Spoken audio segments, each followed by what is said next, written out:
अब numerical start करते हैं। क्वेश्चन गिवन है 3 phase induction motor operate on 400 volt 50 hertz, then induction motor torque 50 newton metre. If this induction motor operate on 200 volt 40 hertz. तो आप ये देखिए, पहली कंडीशन में वोल्टेज कितना था V1 और फ्रीक्वेंसी F1, जब सेकेंड कंडीशन में वही फ्रीक्वेंसी और वही वोल्टेज V2 और F2 हो जाएंगे। पहली कंडीशन में जो टॉर्क दिया था वो T1 है, और अब हमसे सेकेंड कंडीशन में स्टार्टिंग टॉर्क पूछ रहा है, तो हमें T2 फाइंड आउट करना है। तो अब स्टार्टिंग टॉर्क पूछ रहा है, तो स्टार्टिंग टॉर्क का जो रिलेशन है वो ये है वोल्टेज और फ्रीक्वेंसी में। अब ये फार्मूला तब लगेगा जब V/F रेशो वेरिएबल है। चेक कर लेते हैं V/F वेरिएबल है या नहीं है। V1/F1 पहली कंडीशन में 400 वोल्ट बाय 50 हर्ट्ज, काटने पर 8 आएगा। दूसरी कंडीशन का V/F चेक कर लेते हैं, V2/F2 200 वोल्ट बाय 40, यहाँ 5 आ रहा है, मीन्स डिफरेंट आ रहा है, मीन्स V/F रेशो वेरिएबल है। तब स्टार्टिंग टॉर्क पर फेस का ये फार्मूला यहाँ लगेगा। अप्लाई करते हैं, T स्टार्टिंग पर फेस प्रोपोर्शनल टू V²/F³। तब मैंने आपको बताया कैसे सॉल्व करना है इसे। प्रोपोर्शनल का साइन हटाना है, इक्वल लगाना है, दोनों साइड अपॉन लगाना है। T स्टार्टिंग पर फेस ऊपर भी लिखना है, T स्टार्टिंग पर फेस नीचे भी लिखना है। पहले प्रोपोर्शनल की बात कर लेते हैं। V² प्रोपोर्शनल में है, इसलिए V² ऊपर भी और V² नीचे भी। अगर यहाँ 2 है तो यहाँ 1, तो यहाँ भी 2 और यहाँ भी 1 लगेगा, क्योंकि प्रोपोर्शनल में है। यहाँ फ्रीक्वेंसी इन्वर्स प्रोपोर्शनल में है, इसलिए फ्रीक्वेंसी का क्यूब ऊपर भी, फ्रीक्वेंसी का क्यूब नीचे भी, लेकिन इन्वर्स रिलेशन में है, इसलिए यहाँ 1 यहाँ 2, क्योंकि यहाँ 2 है तो यहाँ 1 आएगा, यहाँ 1 है इसलिए यहाँ 2 आएगा। अब हमारे पास सारी वैल्यू से आप रख दीजिए। T स्टार्टिंग 2 हमें फाइंड आउट करना है। T starting 1 50 newton into metre question में गिवन है। V2 200 वोल्ट क्वेश्चन में गिवन है। V1 400 वोल्ट गिवन है, इनका स्क्वायर है। F1 50 हर्ट्ज है, इसका cube.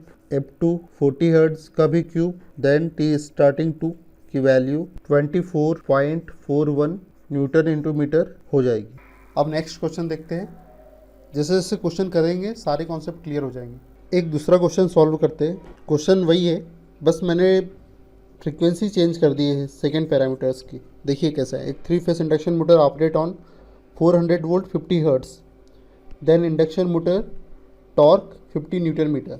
If this induction motor operate on 200 volt 25 hertz. पहली कंडीशन का वोल्टेज V1 नाम दे दीजिए इसे, पहली कंडीशन की फ्रीक्वेंसी F1 नाम दीजिए। सेकेंड कंडीशन में यही वोल्टेज 200 वोल्ट हो गया, इसलिए सेकेंड कंडीशन का वोल्टेज V2 नाम दे दीजिए, और सेकेंड कंडीशन की फ्रीक्वेंसी F2 नाम दे दीजिए। पहली कंडीशन जब V1 और F1 पैरामीटर्स थे तब 50 न्यूटन मीटर टॉर्क प्रोड्यूस हो रहा था, इसलिए पहली कंडीशन को टॉर्क T1 दे दीजिए। अब दूसरी कंडीशन का स्टार्टिंग टॉर्क पूछ रहा है, मीन्स T2 हमें फाइंड आउट करना है। स्टार्टिंग टॉर्क फाइंड आउट करना है हमें पर फेस। स्टार्टिंग टॉर्क पर फेस हमें पता है प्रोपोर्शनल होता है, प्रोपोर्शनल टू V²/F³। सबसे पहले मैंने आपको बताया था कि सबसे पहले चेक कीजिए कि V/F का रेशो कांस्टेंट है या फिर वेरिएबल है। चेक करते हैं।